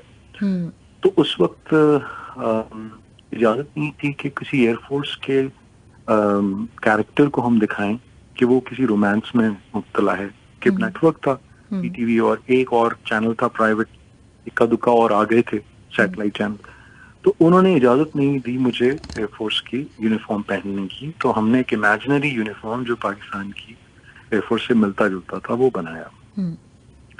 और फिर हमने जब इसकी फीमेल मॉडल का आया तो नई लड़कियों को हमने देखना शुरू किया कि जी उसमें ये भी ना लगे कि ये कोई ऐसी लड़की है जो किसी ड्रामे में आ चुकी है और वो जहन में वही कैरेक्टर है, उसकी एक इनोसेंस होनी चाहिए उस लड़की के अंदर। तो एक लड़की मेरे कजिन से काफी दफा कांटेक्ट किया, उन्होंने कहा यासिर आए हैं इस्लामाबाद, प्लीज मुझे मिलाएं, मुझे काम करना है, एक्टिंग में आना है। तो रूमी मेरे कजिन का नाम, तो उनसे उन्होंने कांटेक्ट किया, तो बहुत वो थी तूबा सिद्दीकी जो एक्ट्रेस आजकल ड्रामों में भी फिल्म में भी देखते हैं। तो उन्होंने कहा मैं बस यासिर के साथ एक प्रोजेक्ट करना चाहती हूँ, मैंने कहा मिलवाओ, तो हम मिले बैठे, तो मैंने कहा यस डेफिनेटली क्यों नहीं, हम लोग करते हैं ये। तो मैंने उनको बजाय इसके कि मैं कोई रिनाउंड एक्ट्रेस को लेता या कोई सुपरस्टार, जिससे ये होता कि माय लव के ऊपर एक होता है ना कि मैं ये नहीं कह रहा कि मैं अगेंस्ट हूँ रिनाउंड आर्टिस्टों के, मैं तो लेता हूँ उनको, लेकिन मेरी ये सोच होती है कि अगर कहीं नए लोगों को मौका मिले, इंटर मौका मिल सकता है तो उनको पेश करना चाहिए, ताकि एक नया अंग आए आपके प्रोडक्शन के अंदर, एक नया सोच लोगों तक पहुंचे। तो वो भी इसी तरीके से हुआ था। एंड देन एसएनएम में ज़ारा शेख पहली दफा आई, तो वो पूरी कैंपेन मैंने डिजाइन की थी, वो सारा मेरे उमर हसन एक हमारे ब्रांड मैनेजर होते थे उसके, जैज के मेरे दोस्त थे, उनके साथ मिलके हमने सारा उसका म्यूजिक वीडियो प्लान किया, और उस वक्त उनके एड्स भी बनाए सारे मैंने, तो कमर्शियल्स भी। ये जो है एक और बड़ा डिफरेंट सा काम था उस वक्त के हिसाब से, कि ब्रांड के अंदर एक लड़की को यूजुअली हमने प्रमोट करके और उसको गाने के अंदर भी रिलीज किया उसकी पेरेंट्स को। जी, दिल में है सनसनी जबरदस्त ट्रैक, और सनसनी की यही ही संगीनी है कि जैसे ही नाम आया ना वो ही वैसे ही हमें प्ले करना पड़ा, कॉल ड्रॉप हो गई बीच में। जी जी, जबरदस्त ट्रैक। असल में ये होता है कि कभी कभी इस तरह भी होना चाहिए। हाँ कॉल ड्रॉप नहीं होगी तो फिर कॉल दोबारा से करने का मजा क्या। हाँ, और फिर ये भी है ना कि इतना जबरदस्त सॉन्ग हम बीच में नहीं सुनते, लिसनर्स नहीं सुनते, तो फिर अभी थोड़ा सा और एनर्जी आ गई है। जी नहीं, thank you very much for playing सनसनी, और ऑलरेडी मैं आपको इसके बारे में बता चुका हूँ। जी जी बिल्कुल। आपको वैसे कौन सा गाना सबसे अच्छा लगता है? मेरा सर मुझे तो आपके सारे ही गाने बहुत अच्छे लगते हैं, चांदनी, मिलन, इसके साथ वो ये वाला जो है ट्रैक अभी मैं प्ले कर चुकी हूँ, मेरे ज़हन में एकदम से नहीं आ रहा, बलिया वाला जो है, उसका मुझे म्यूजिक वीडियो बहुत अच्छा लगता है स्पेशली। किसका म्यूजिक वीडियो अच्छा लगता है? सनसनी का? नहीं सनसनी का नहीं, मैं आपको एक मिनट बताती हूँ, मेरी याददाश्त का इतना बड़ा मसला है। आजा बलिए, आजा। नहीं, वो असल में इत्तेफाक की बात है, रात को मेरे पास एक कॉल आई ग्लासगो से यहाँ पर, और वो कहने लगे कि यासिर भाई मुझे पहचाने। मैंने कहा आई एम सो सॉरी। तो कहते हैं कि मैं, जो भी उनका नाम है उन्होंने बताया, अदनान नाम है। तो मैंने कहा कि यार आपने मुझे नहीं पहचाना। मैंने कहा, कहता है कि मैंने आपके साथ वीडियो में मैं अपेयर हुआ था, तेरे नाल दिल मिले हमें। मैंने कहा वो अच्छा था। तो कहने लगा यासिर भाई हम लोग बैठे हुए थे, मैंने नंबर आपका कहीं से लिया, और हम लोगों ने कल पूरी फैमिली ने बैठ के आजाद फिल्म देखी घर में। और इतनी दुआएं आपके लिए निकल रही थी। और मुझे अभी भी याद है कि जिस तरीके से हम लोगों ने वो शूट किया था कराची में, तेरे नाल दिल में लिया, डीजे साइंस कॉलेज के पास, हमने बाहर बिल्डिंग के पास शॉट लिए थे जितने भी, तो इतने वो कैंडिड तरीके से जो है, वो भी सारे नए लड़के ही थे, मतलब उन्होंने कभी स्क्रीन पे आए नहीं थे पहले, तो हम किस तरीके से उनको ट्रेन करके वो शॉट्स हमने लिए, जिस तरीके से काम किया, तो वो सब मुझे याद दिला रहा था, कह रहा था कि I really want to work again with you and please अगर कुछ भी करें आप तो मुझे याद रखिएगा। एंड इस तरह की हमारी बातें हुई। और देखें आपने आज अभी सुबह, बिल्कुल वो सॉन्ग बहुत फेवरेट है, और वो अवामी मरकज भी था उसमें। जी, अवामी मरकज उस वक्त नया नया बना था, हाँ। और बहुत सारे लोगों को पता ही नहीं था कि अवामी मरकज कोई जगह है कराची के अंदर। तो मुझे जब वो उसके शॉट्स चले ना टीवी के ऊपर, तो लोगों ने कहा कि ये आपने बाहर शूट किया है कहीं पर, ये जो मॉल है। मैंने कहा नहीं, ये कराची में ही है भाई, ये मॉल जो है ये मेन शाहराह फैसल पे गया, आप जाकर देखें, तो वो एक्वेरियम वहाँ उसका बना हुआ था वो सारा, और उसमें हमने जो एक, जो आपको पता है कि उसमें जो मॉडल थी वो कौन है, ये भी बड़ा एक इंटरेस्टिंग बात है। हाँ, नहीं मेरे जहन में है वो मॉडल, और मुझे पता भी है, लेकिन इस वक्त मेरे जहन में नहीं आ रहा। हमारे जो सिंगर हैं फाखिर, माशाल्लाह से हमारी भाभी मेहरीन, वो उसमें आई थी पहली दफा, शादी से पहले का वीडियो। ओहो, right right right right right, हाँ मेहरीन, तो वो उसमें मॉडल थी, और उस वक्त मेरे ख्याल से फाखिर से उस वक्त नहीं मिली थी, और हम लोग ने वो नई मीडिया के अंदर आई थी, और बड़ी आई रियली रिस्पेक्ट था, सच अ नाइस लेडी, एंड उनकी एक और सिस्टर भी थी, तो ये हम लोगों ने हैं, बल्कि सॉरी उन्होंने भी एक्टिंग की थी हमारे साथ। मेहरीन ने इसमें मॉडलिंग की थी, और बड़ा ये एक मेमोरेबल वीडियो है जो हमेशा लोगों को याद रहेगा। इसमें हमने जो पाकिस्तान में बहुत बड़े अकाउंट्स के टीचर हैं, अनीस हुसैन, जो बहुत बहुत मशहूर हैं, जो वो फादर का रोल कर रहे हैं, उन्होंने भी पहली दफा। और आपने उनसे क्या डांस करवाया है? नहीं, वो वैसे ही बहुत अच्छे डांस करते हैं। अच्छा। उनको, मतलब वो ऐसे टीचर हैं, वो मशहूर हैं पूरे कराची के अंदर, कि वो अभी से नहीं, जब वो उससे पहले से अपने घर में हर महीने 1.5 महीने के बाद उनका एक ऐसा इवेंट होता है जहाँ लड़के लड़कियां they just have a fun, एक इवेंट करते हैं, प्रोग्राम करते हैं, एंड ही डांस हिमसेल्फ, और लोग हैरान रह जाते हैं जिस तरीके का वो डांस करते हैं। मैंने कहा इनको क्यों ना इस वीडियो के अंदर उनका कैरेक्टर उनका बिल्कुल फिट बैठता था। हाँ। तो वो हमने वीडियो किया, वहाँ सिंध क्लब में वो मिले थे मुझे पहली दफा, जो डांस कर रहे थे वो। तो सिंध क्लब में एक बहुत बड़ा बॉल था उस वक्त। तो मैंने उनको कहा कि आप प्लीज करते हैं ये, तो कहता है क्यों नहीं, आओ आप घर में। और बड़ी उनकी फॉलोइंग है, आपको पता है, उनकी हिमसेल्फ इज अ स्टार। जी, ये इस वीडियो को जब भी हम बैठ के देखते हैं ना, तो मेरे हस्बैंड ने आई थिंक उनसे पढ़ा हुआ है, तो वो उनका लाजमी जिक्र करते हैं, तो मुझे अंदाज है। हाँ।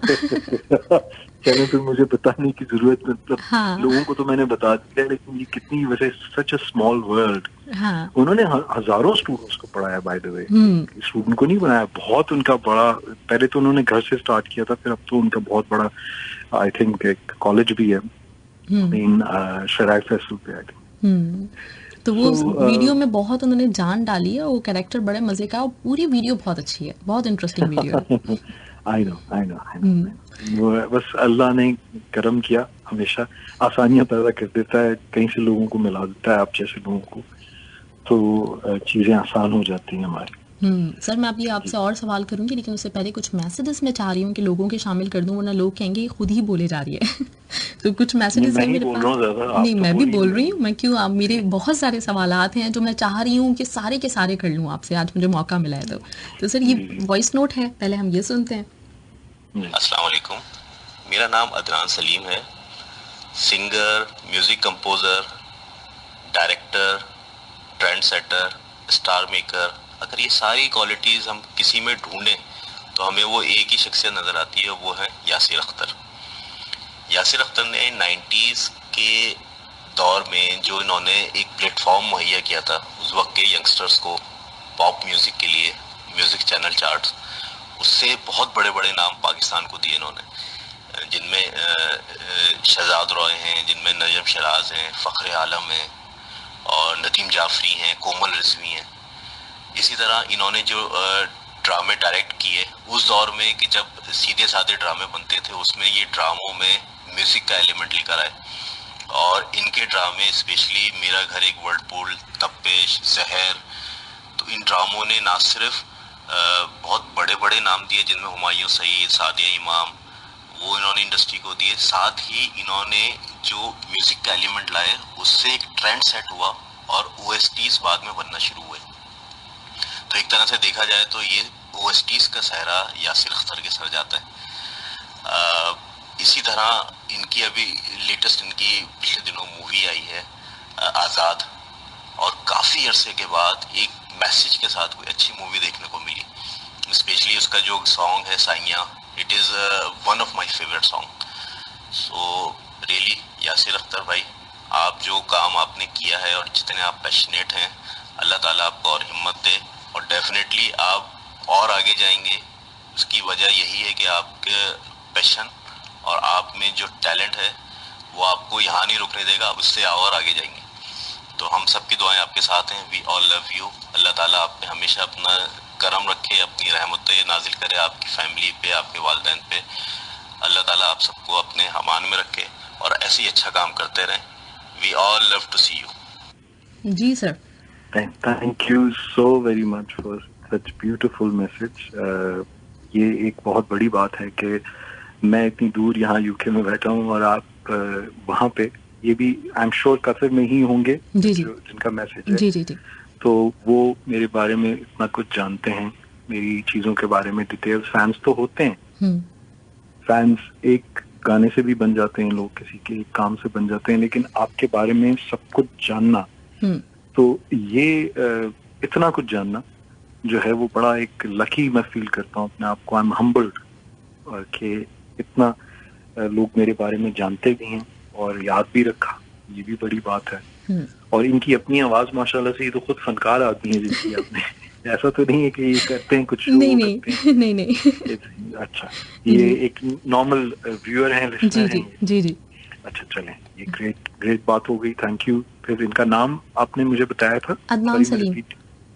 Adnan Salim, sorry, thank you very much. इन्होंने खुद भी बताया था, मैं उस वक्त सुन रहा था। अदनान सलीम साहब, बहुत बहुत शुक्रिया, and may Allah bless you with so many countless blessings. मेरी दुआएं आपके साथ हैं हमेशा और आपकी फैमिली के साथ। Great sir.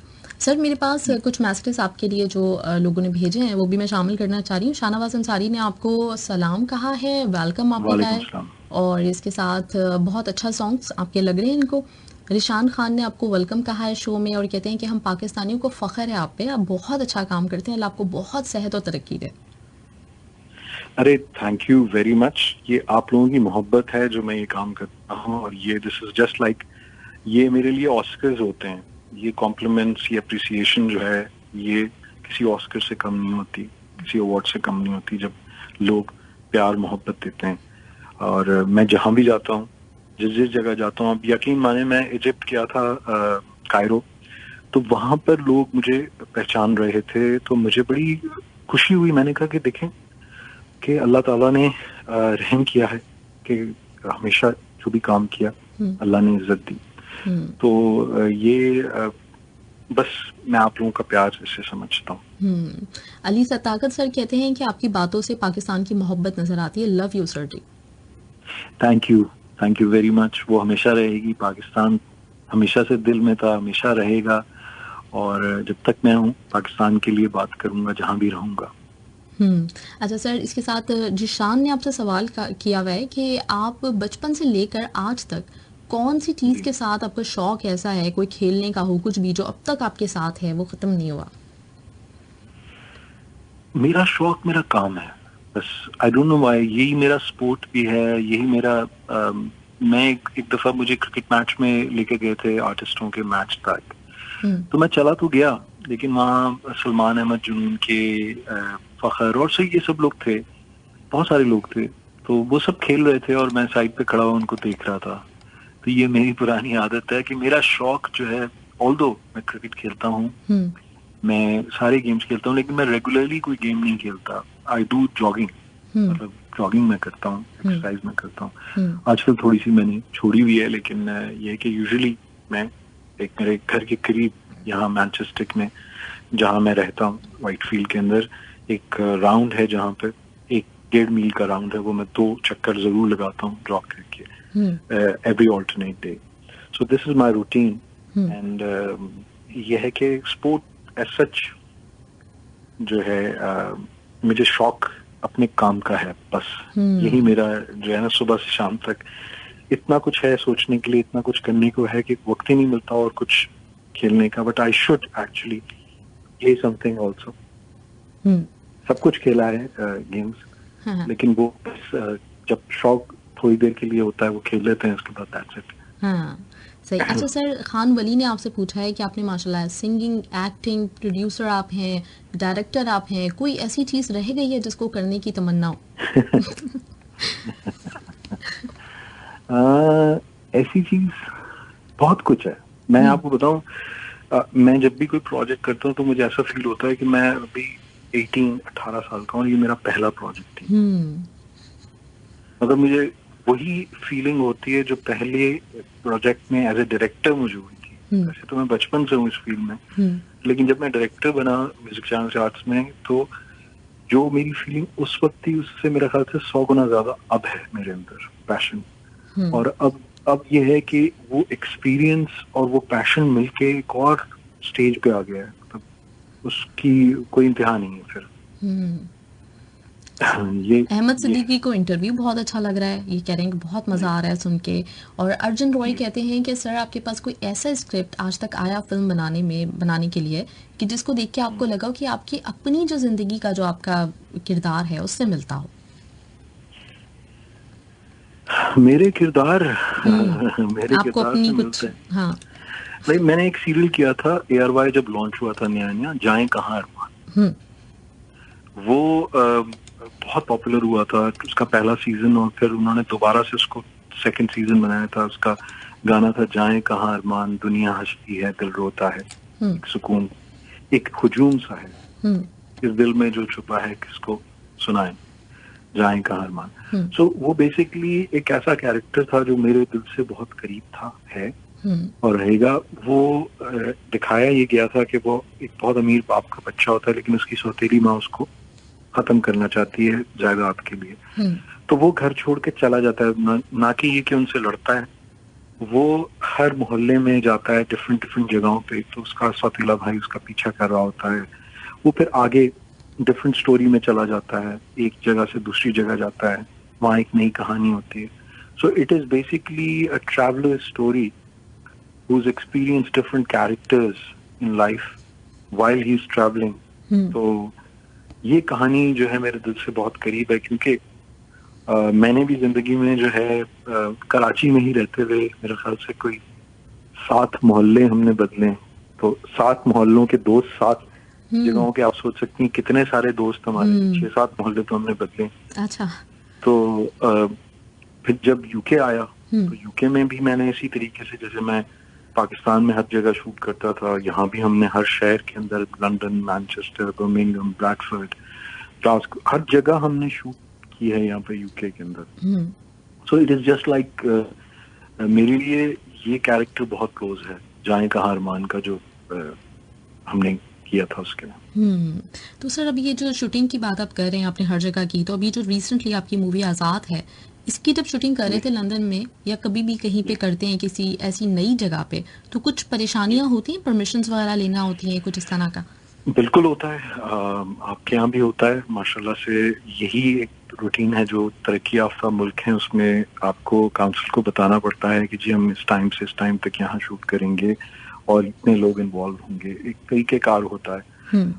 मुश्किल इसलिए नहीं होता कि जहाँ नज़्म ज़ब्त होता है थोड़ा सा, तो वहाँ लोग इंटरफेयर नहीं करते। आपने अक्सर देखा होगा कि यूके में, यूएस में जब शूट हो रही होती है तो जब दूर लोग वॉक कर रहे होते हैं तो वो ज्यादा देख नहीं रहे होते कैमरे की तरफ। हमारे यहाँ यूजुअली ये होता है कि शॉप लोग आके खड़े हो जाते हैं ग्राउंड में, तो वो देखना शुरू कर देते हैं सबको, और वो जाहिर बात है काम रुक जाता है उस वक्त। तो मैं तो देख रहा था कि कई दफा ड्रामों में ये भी करते हैं कि लोग देख रहे होते हैं और वो सीन रिकॉर्ड कर लेते हैं।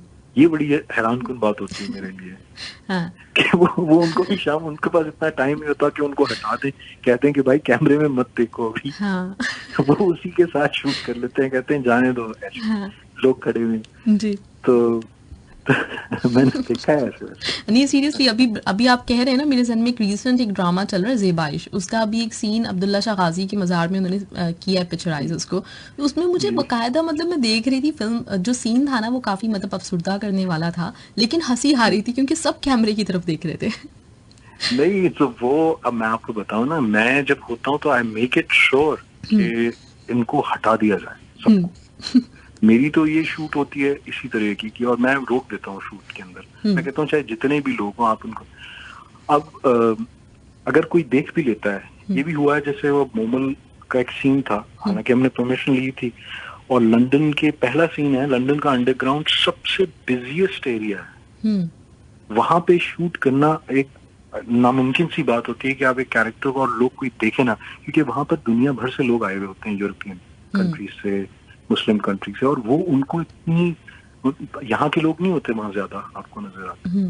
सो वो सीन में मुझे ये था कि यार ये कैमरे में, और उस सीन के अंदर देखा भी गया, तो मैंने उसमें रीटेक्स ली कि कुछ ऐसा सीन जहाँ पे कोई देख रहा हो कैमरे में तो वो हम हटा दें। उससे ये होता है कि आपकी डिस्ट्रैक्शन, जो व्यूअर होता है उसको लगता है कि ये सीन जो है बेसिकली हमारे रियलिटी से नहीं मिलता जुलता, मतलब ये सीन नहीं है, ये बेसिकली सीन ही है जो डायरेक्टर ने टाइम बचाने के लिए किया है। हाँ, बिल्कुल ऐसा ही होता है, लेकिन वाकई सही कह रहे हैं आपके उसमें नहीं नजर आता। अवामी मरकज पे आपने पिक्चराइज किया, कहीं पे भी आपका जो काम है तो वो कभी भी ऐसा फील नहीं होता कि हो रहा है वाकई पिक्चराइज हो रहा है, लोग भी शूटिंग देख रहे हैं खड़े हुए। जी, मैं इनफैक्ट मैंने एक और भी सीन देखा था, मैंने पूरा ड्रामा नहीं देखा हुमायूं का जो अभी चला था, अदनान सिद्दीकी और हुमायूं का। उसमें एयरपोर्ट पे इन्होंने सीन शूट किया था। जब वो अच्छा, अब वहाँ पर वो इतना सीरियस सीन हो रहा है और वहाँ पर कोई 8-10 लोग खड़े हुए देख रहे थे, उनको ऐसे देख रहे थे शूटिंग में, और वो उन्होंने हटाया नहीं उन लोगों को। जबकि वो इतने ज्यादा लोग भी नहीं थे, मेरे ख्याल से 6-7 लोग थे। मैं क्रिटिसाइज नहीं कर रहा, मैं ये कह रहा हूँ कि देखें ये हो जाता है लोगों से, लेकिन एहतियात करनी चाहिए। मैं तो इस चीज को बहुत वैल्यू करता हूँ कि सीन लगे कि रियलिटी में आप देख रहे हैं, किसी सीन के अंदर चले गए हैं। बट चक्कर ये है कि लोग कहते हैं कि बस काम ऑन एयर आना चाहिए, बस बिल्कुल काम चलते रहना चाहिए, जैसा भी चले, कुछ उसमें अगर कुताही भी हो जाए तो उसको चला दो, it doesn't make a difference to anybody. For some people and for some people, for me it matters कि भाई जो चीज भेज रहे हैं वो परफेक्ट होनी चाहिए, उसमें जितना आप कर सकें करें अपनी साइड से। बिल्कुल, मुझे इस चीज़ का अंदाजा है। नहीं, मुझे अंदाजा है बिल्कुल इस चीज़ का, और बिल्कुल आप सही कह रहे हैं। अच्छा, आपका अभी हम जब म्यूजिक बैंड की बात कर रहे थे, म्यूजिक आपके जो सॉन्ग्स हैं उनकी बात कर रहे थे, और आपने जिक्र भी किया कि एरिड जोन आपका पहला बैंड था जिसके बड़े पॉपुलर सॉन्ग्स थे, तो फिर बाद में आपने क्यों डिसाइड किया, जब इतना कामयाबी के साथ वो चल रहा था बैंड, तो फिर आपने सोलो करियर में आप क्यों आए? वो असल में सिर्फ मेरे साथ ही नहीं होता, जो बैंड्स होते हैं ना, मोस्टली दुनिया में जितने भी बैंड्स बने हैं वो कुछ सालों के बाद उनकी अपने अपने सोलो कैरियर शुरू हो जाते हैं, चाहे वो बीटल्स हों, चाहे वो रोलिंग स्टोन्स हों, बहुत सारे बैंड इसी तरीके से अलग होके परसों। हमारे बैंड में ये था कि मैं सबसे ज्यादा एक्टिव था, और मैं ही, मतलब ऐसा वक्त था कि मैं कपड़े भी उनके खुद डिसाइड करता था सारे कुछ, क्योंकि मुझे फिर मैं एज एन एक्टर भी आना शुरू हो गया टेलीविजन पे। तो वो लोग सिर्फ एक यानी म्यूजिशियन थे, एंड यूजुअली यही होता है कि लाइमलाइट में वो होता है जो इन द फ्रंट होता है। तो एज ए वोकलिस्ट मुझे काफी पजीराई मिल रही थी, और कामरान और शारिब बहुत अच्छा काम कर रहे थे, लेकिन उनका ये नहीं था कि उन्होंने ये सोचा था कि हमने इसको एक एज ए मेन फील्ड लेना है, या हमें यही ऑक्यूपेशन अपनाना है लाइफ के अंदर। वो जो भी वजूहात हो सकती हैं, मे बी उनके पेरेंट्स ने उनको कहा हो कि ये फील्ड नहीं कंटिन्यू रखो, कोई और काम करो, क्योंकि इसमें अप्स एंड डाउन्स बहुत आते हैं शो बिजनेस में और एंटरटेनमेंट में। शो बिजनेस तो नहीं मैं कहूँगा इसको शो बिजनेस मेरे लिए एक बड़ा, एंटरटेनमेंट की फील्ड में या मीडिया में ये बड़ा एक रिस्की बिजनेस है। इसमें जिस तरीके से अप्स आते हैं उसी तरीके से डाउन्स भी आते हैं, और जब डाउन आते हैं तो आपको अपने आप को कांस्टेंट रखना पड़ता है, अपने आप को, अपने दिमाग को। तो मे बी उन लोगों ने ये सोच लिया कि जी हमें ये कंटिन्यू नहीं रखना, हालांकि हमारा बैंड बहुत अच्छा जा रहा था। तो मैंने उनको सेकेंड एल्बम में ही मैंने उनसे कहा कि अब मैं आप लोगों के साथ, थैंक यू वेरी मच, बड़ा अच्छा टाइम गुजरा, दोस्ती रहेगी हमेशा, but I will continue as a solo artist. सही ये रीजन था। फिर बाद में माशाल्लाह आपने सोलो करियर में बहुत जबरदस्त हिट सॉन्ग्स दिए। माय लव जी। हाँ। और अभी भी सोलो ही चल रहा हूँ। हाँ। देखें कब तक चलता हूँ। इंशाल्लाह बिल्कुल चलता रहेगा आपका काम, हम आपको देखना चाहते हैं। अब नेक्स्ट सॉन्ग आप कौन सा लगा रही हैं ताकि मैं हाँ सर, बस मैं चाह रही हूँ कि एक आध आपसे सवाल कर लूँ, फिर उसके बाद हम लास्ट जो ट्रैक लगाएंगे वो जरा मन को देखना लगाएंगे। अच्छा, और आपने साइयां सुनाया कि जी बिल्कुल, मैंने साइयां सुनाया, सबसे पहला ट्रैक मैंने वही सुनाया था। अच्छा जी, साइयां चल चुका है। वेरी मच जी नहीं, बिल्कुल आपके सॉन्ग्स बहुत ज़बरदस्त हैं। साइयां जो है वो अभी हमारी मतलब कह सकते हैं आप प्लेलिस्ट में न्यू इंटर हुआ है, तो इंशाल्लाह अब ये चलता रहेगा और अब लिसनर्स सुनते रहेंगे और बहुत ज़बरदस्त ट्रैक है ये भी। Thank you so very much, बहुत बहुत शुक्रिया। बहुत शुक्रिया सर। अच्छा, मैं लास्ट में आपसे ये पूछना चाह रही हूँ कि माशाल्लाह ये फिल्म आज़ाद जो है आपकी इतनी कामयाबी के साथ चल रही है, तो अपने अलावा आपकी तो है कंट्रीब्यूशन बहुत ज़्यादा, आपने एक्टिंग भी बहुत अच्छी की है, डायरेक्शन कमाल की दी है, और उसमें मैं ये भी कहना चाहूँगी कि जैसे आप कह रहे थे ना कि मोमल को आपने पहले इतना आप जानते नहीं थे, तो मोमल के मैंने कुछ 2-4 काम देखे हैं, उनके कुछ सीरियल्स वगैरह देखे हैं, लेकिन इस दफ़ा उन्होंने इस मूवी में बहुत अच्छी तरीके से परफॉर्म किया है। उनकी डायलॉग डिलीवरी मुझे बहुत अच्छी लगी इसमें, और मुझे अंदाज़ा है कि उसका क्रेडिट आपकी डायरेक्शन को जाता है, क्योंकि डायरेक्टर का बहुत रोल होता है। थैंक यू वेरी मच, बहुत बहुत शुक्रिया। इट इज माय मतलब इट्स माय प्लेजर कि आप इतनी तारीफ कर रही हैं, और इसी तरीके से आप यकीन माने जब भी मैं किसी से आजकल बात कर रहा हूँ वो यही कहते हैं कि जी मोमल ने भी अपनी जिंदगी का सबसे बेहतरीन रोल किया है, और maybe it is very close to our heart and very जिसे कहते हैं ना कि दिल से उसके करीब था कैरेक्टर, ये तो उसने दिल से किया। लेकिन ठंड बहुत थी, आपको बताऊं ना, ये एक्सप्रेशन लाने में भी उसको बड़ा मुश्किल हुई होगी क्योंकि इतनी ठंड थी। हमने दिसंबर में ये फिल्म किया था, और लंदन की जो ठंड है वो मशहूर है। एक उसने 3 लेयर्स पहनी हुई थी, और फिर भी उसको ठंड लग रही थी। मैं ऑल्दो मैंने इतने गर्म कपड़े नहीं पहने हुए थे। परवीन अकबर ने भी बहुत कमाल की अदाकारी, बहुत अच्छी की है उन्होंने। इनफैक्ट जो नए लोग हैं इसमें, गगन चोपड़ा ने भी बहुत अच्छी एक्टिंग की। इमरान अली असद जो हैं वो उनके ऊपर पहले उनको शौक है। जी हमारे साथ यासिर अख्तर जी, यासिर अख्तर साहब, अस्सलाम वालेकुम जी, कैसी हैं आप? जी अल्हम्दुलिल्लाह। दोबारा से डिस्कंटिन्यू हो गया था बीच में। हाँ, बिल्कुल। और अच्छा हुआ कि गाना सुन लिया लोगों ने। कशिश का, ये हमारी एक फिल्म थी टीवी के लिए, हमने बनाई थी कशिश सादिया इमाम वाली, जो बहुत लोगों को पसंद आई थी, इस्लामाबाद में हमने शूट की थी जी। तो वो बात यही हो रही थी कि इमरान अली असद जो है इसमें जो लीड मेजर रोल कर रहे हैं, मेरे सौतेले कजिन, मतलब हमारे चाचा के बेटे का रोल जो किया है इन्होंने, आपने देखिए लावर का जो कैरेक्टर किया है, वो उनको शौक है बहुत, शाहरुख खान को फॉलो करते हैं वो। अच्छा। शाहरुख खान को बहुत बड़े फैन है शाहरुख खान के सब लोग। मैं भी, ऐसी बात नहीं है कि मैं उनको एज एन आर्टिस्ट मानता नहीं हूँ, लेकिन मैंने उनको यही कहा कि भाई ये जो आपका जो स्टाइल है ना, ये इस कैरेक्टर में नहीं नजर आना चाहिए। लोगों को ये ना लगे कि ये शाहरुख खान की कॉपी कर रहा है, आपको अपनी आइडेंटिटी बनानी है। क्योंकि आपको पता है आजाद की कहानी ही यही है, अबाउट आइडेंटिटी, शनाख्त के। तो वो उसने पहले तो मैंने असिस्टेंट के साथ उनको बिठाया, मैंने कहा ये रोजाना अपनी शूट से पहले इस पे इनके यहाँ जितना शाहरुख खान है इसमें से निकाल दें पहले, और कहीं नहीं नजर आना चाहिए। जहां जहां होता था मैं रोक देता था, फिर भी थोड़ा बहुत लोगों ने नोटिस किया कि ये है कहीं, लेकिन उसने जो गुलाम ऐसा किया है कि वो उसमें बिल्कुल बहुत उसने इंसाफ किया उस कैरेक्टर के साथ। आपने देखा होगा। जी बिल्कुल अच्छी एक्टिंग की है। वो बिल्कुल नहीं लगता कहीं से। बिल्कुल। आप कुछ कह रहे थे? जी सर, मैं यही पूछना चाह रही थी कि इस मूवी में आप अपने अलावा किसको क्रेडिट देना चाहेंगे इस मूवी की कामयाबी का? अपने अलावा मैं इस मूवी की का क्रेडिट कामयाबी का सिर्फ और सिर्फ अल्लाह को देना चाहूंगा। उसके बाद अपने मुल्क पाकिस्तान को देना चाहूंगा और अपनी अम्मी को देना चाहूंगा। और मैं ये भी दुआ करूंगा क्योंकि मेरी अम्मी जो है इस वक्त बहुत क्रिटिकल कंडीशन में है और कराची में हॉस्पिटलाइज्ड हैं।